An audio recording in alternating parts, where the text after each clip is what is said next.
خاران زرعی حوالے سے پورے ملک میں ایک نام اور شہرت رکھتا ہے، مگر اس سال یوریا کھاد کی افغانستان سمگلنگ اور قلت نے خاران کو زرعی پیداوار کے حوالے سے ناقابل تلافی نقصان سے دوچار کر دیا ہے۔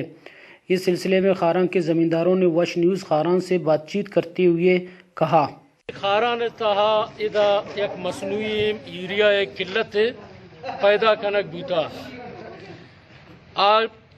صرف اور صرف ایک دلیپ نامی مردم ہستیں کہ خاران ہمیں ٹوٹل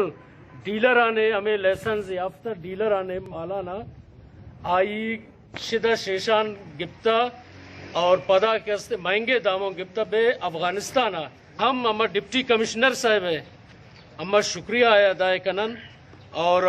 ثنا صاحب ہم شکریہ ادا کنن کہ ہمارا 60,000 باڑے کے دلیپ او دا چے کرتا تھا او دا ڈپٹی کمشنر کوئٹہ کمشنر کیسے او دا اونا ضبط کرتا رہا تھا یوریا ہمیں بے خاران سر بوتا پدا ہم ہمیں ڈیلران اتی سرا تقسیم کرتا تیشانا زمیندارانا اگا کم مقدر انہرا کسیرا رست آدھگا کیسے درست نہ بوتا کجا شتا صرف باڑ کا دے ہوتا ہے باڑ کا دستے 6 آٹے 25 آٹے تی ڈیلرانے گوستگی باڑ سے 6 مائے یا 5 مائے 97,000 بوری بوتا گا یہ سے شتا گا شکارا 60 بوتا گا ہر فورم اس رقم تعاون کرتا تنی ادا تک کہ شان زمیندارانہ کمیٹی مردم زرتن یہ معاملہ سر تحقیقات کرتن وہ ہمیں سلسلے تا 5,200 تیلا کستے شبیسے مگات